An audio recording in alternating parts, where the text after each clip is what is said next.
en cualquiera de las tiendas. Y pues por supuesto en estos momentos, Gonzalo, tenemos que hablar de Israel e Irán y la escalada de violencia que se está viviendo en Medio Oriente y lo que eso puede significar para el resto del mundo y cómo desde hace cuánto venimos hablando usted y yo aquí en este programa y en estos micrófonos de las armas nucleares, tratando de explicarle a los oyentes lo que significa el uso de las armas nucleares, que es precisamente lo que desata esta escalada de violencia en Medio Oriente.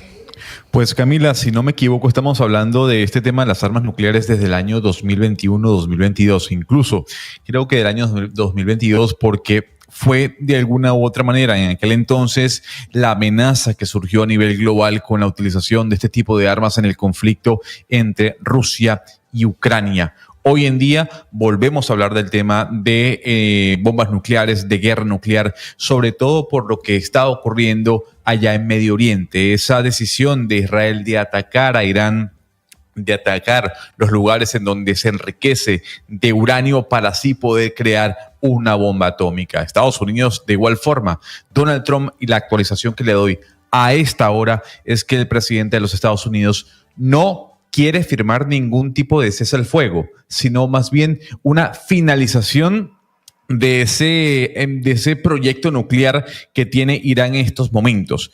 Hay que destacar, Camila, que solamente Estados Unidos tiene las bombas y tiene el armamento para acabar con la central en donde Irán se enriquece de uranio. Solamente Estados Unidos. Israel no tiene esa tecnología.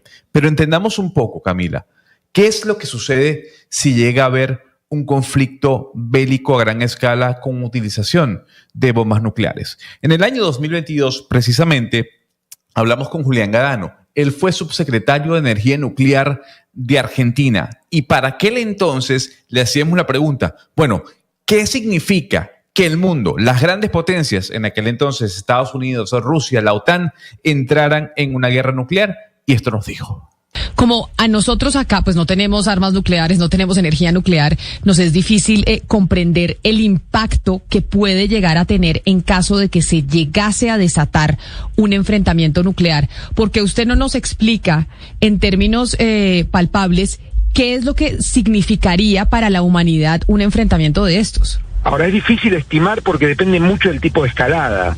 Si es solo una bomba es una tragedia, pero muy localizada, muy en el lugar donde la hayan, detonado. Claro. Si esto produce una escalada, es imposible determinarlo, porque depende del nivel de la escalada. El nivel máximo de la escalada es una tragedia mundial, digamos, es el fin de la vida tal cual la conocimos, simple y sencillamente eso. Si llegase el escenario apocalíptico, profesor, de este intercambio de misiles nucleares entre Rusia, la OTAN y los Estados Unidos, como usted lo mencionaba y como se muestra en este estudio de Princeton, la pregunta es, ¿cómo se vería afectada América Latina? ¿Debemos preocuparnos porque esas explosiones lleguen a América Latina o no pasará nada en esta parte del mundo? Mire, depende, de nuevo, perdón que no le puedo dar una respuesta tan certera, porque depende mucho de cuánto escale. Si son, a determinado nivel de intercambio de armamento, queda en el hemisferio norte. ¿Por qué? Porque los vientos circulan de este a oeste y de oeste a oeste, no de norte a sur. Ahora, si vamos a poner un escenario muy apocalíptico, si se despliegan 100 misiles, 150 misiles, el efecto invierno nuclear va a afectar a todo el planeta, digamos. Menos a Sudamérica. Aquí donde yo estoy en Argentina, si se puede decir eso en un contexto que sería una catástrofe, tenemos la suerte de estar junto con Australia en el territorio más protegido, porque por un tema de vientos, de cómo circularía, la nube nuclear aquí no llegaría. Ahora, depende, como le decía, de la cantidad de armamento que se termine lanzando. Llega un momento en que todo se satura, ¿no? Ahora, dicho esto, sí, efectivamente, en el sur del planeta estaríamos un poquito más protegidos por esto que le contaba de que los vientos no circulan de norte a sur.